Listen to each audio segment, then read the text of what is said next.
Di sebuah desa kecil yang jauh dari hiruk-pikuk kota, hiduplah seorang wanita muda bernama Mira bersama ibunya yang sudah renta. Mereka tinggal di sebuah gubuk reot yang dindingnya terbuat dari anyaman bambu, atapnya dari rumbia yang sudah bocor di sana-sini, dan lantainya hanya tanah liat yang mengeras.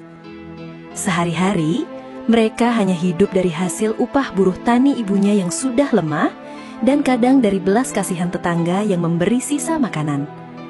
Namun, bukan simpati yang mereka dapatkan, melainkan ejekan. Kasihan sekali hidupnya, kalau miskin jangan banyak gaya. Begitu bisik-bisik tetangga. Tidak usah berharap dapat jodoh bagus, Mira. Dengan keadaan begitu, siapa yang mau? Ejek yang lain. Mira hanya bisa menunduk. Ia tahu betul, kemiskinan sering membuat manusia dihina. Tapi satu hal yang tidak pernah ia tinggalkan, ibadahnya. Sejak kecil, ia sudah diajarkan kesopanan dan dibiasakan ibunya untuk bangun tengah malam, mengerjakan sholat tahajud dan berzikir hingga fajar. Meskipun lapar, meskipun lelah, Mira selalu menjaga kesucian dirinya. Satu malam yang gelap, bulan tertutup awan. Mira terbangun seperti biasa. Ia berwudu dengan air sumur yang dingin menusuk tulang, lalu membentangkan sajadah lusuh di ruang kecil gubuknya. Ia sholat tahajud dengan penuh khusyuk. Suaranya lirih, doanya panjang, air matanya jatuh membasahi pipi. Selesai sholat, ia duduk bersila sambil berzikir. Bibirnya terus mengucapkan, Subhanallah, walhamdulillah, wala ilaha illallah wallahu akbar, berulang kali. Saat itulah sekitar pukul 3 subuh, ia mendengar sesuatu.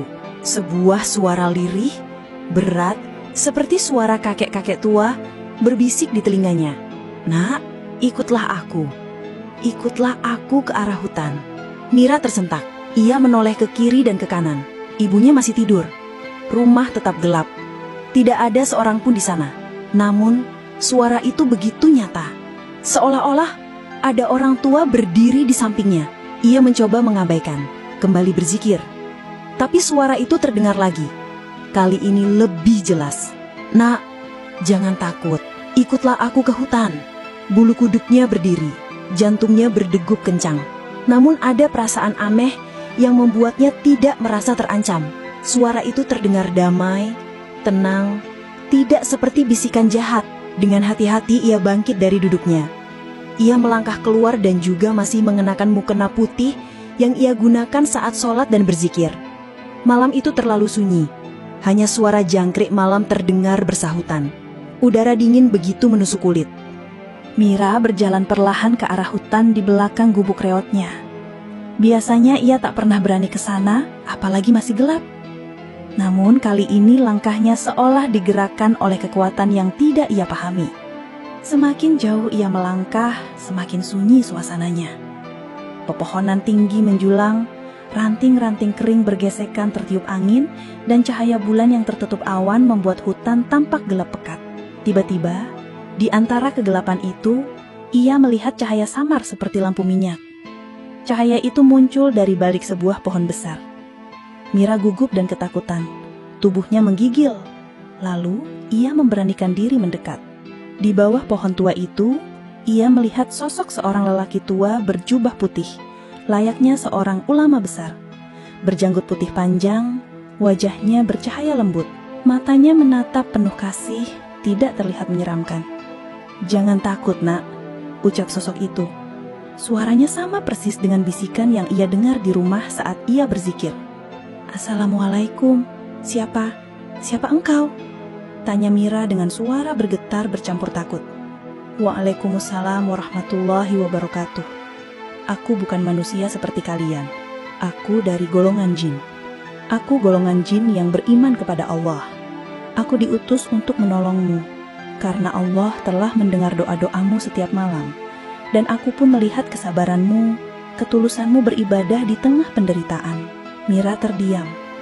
Tubuhnya bergetar, tapi hatinya tenang. Sosok itu tidak menunjukkan niat jahat. Justru aura sekitarnya terasa penuh ketentraman. Kenapa engkau memanggilku? Tanya Mira lagi. Sosok itu tersenyum, lalu menjawab dengan serius. Allah telah menjawab doa-doamu, maka aku diutus untuk menolongmu dan ibumu. Tetapi ada 3 syarat yang harus kau patuhi." Mira mengangguk mendengarkan dengan seksama. Sosok jin muslim itu pun berkata pelan namun tegas, "Baiklah, dengarkan baik-baik. 1. Bersyukurlah dalam keadaan apapun. Baik rezekimu kecil ataupun besar, jangan pernah mengeluh. Jangan iri pada orang lain. 2. Jangan pernah membenci sesama makhluk. Jika engkau mampu, berilah makan makhluk peliharaan ataupun makhluk lain di sekitarmu. Bantulah siapapun yang membutuhkan, khususnya anak yatim dan fakir miskin. 3. Jangan tinggalkan ibadah kepada Allah. Sholatlah tepat pada waktunya. Tunaikan rukun-rukun Islam jika engkau mampu, dan selalu jaga kesucianmu di hadapan Rabb-mu." Mira mendengarkan dengan air mata berlinang. 3 syarat itu bukanlah hal yang asing baginya. Itu semua sudah diajarkan ibunya sejak kecil dan juga selalu ia jalankan setiap hari. Hanya saja, kini terasa lebih berat karena harus dilakukan dengan penuh konsistensi. "Jika engkau sanggup menepati syarat ini," lanjut sosok itu, "maka mulai malam ini rezekimu akan dilapangkan. Kau akan melihat tanda-tanda kebesaran Allah setelah kau sampai di rumahmu." Dengan hati penuh haru, Mira mengangguk. "Aku terima. Demi Allah, aku akan menjaga semua syarat itu." Sosok jin muslim itu tersenyum. Tangannya terangkat, lalu dari tanar di bawah pohon tua itu muncul cahaya kemilau. Saat cahaya itu meredup, Mira melihat sesuatu yang membuat matanya terbelalak. Tumpukan emas murni alami, batu jamrud hijau berkilauan, dan berlian seukuran kelereng. "Bawalah ini secukupnya untukmu dan ibumu. Jangan berlebihan. Ingatlah, semua ini hanyalah titipan dari Allah. Jangan sekali-kali kau merasa sombong." Mira hampir tidak percaya dengan apa yang dilihatnya. Ia memungut beberapa keping emas dan batu permata itu, lalu menyimpannya di lipatan mukenanya. Saat ia menoleh kembali, sosok jin itu perlahan memudar, lenyap di telan kegelapan hutan. Hanya suara samar terdengar, "Gunakanlah baik-baik. Aku pamit. Assalamualaikum warahmatullahi wabarakatuh." Tinggal cahaya samar bulan yang kembali muncul di balik awan. Dengan perasaan syukur, Mira menjawab, "Waalaikumsalam warahmatullahi wabarakatuh." Dengan langkah gemetar, Mira kembali ke gubuknya. Ia masuk pelan-pelan agar tidak membangunkan ibunya.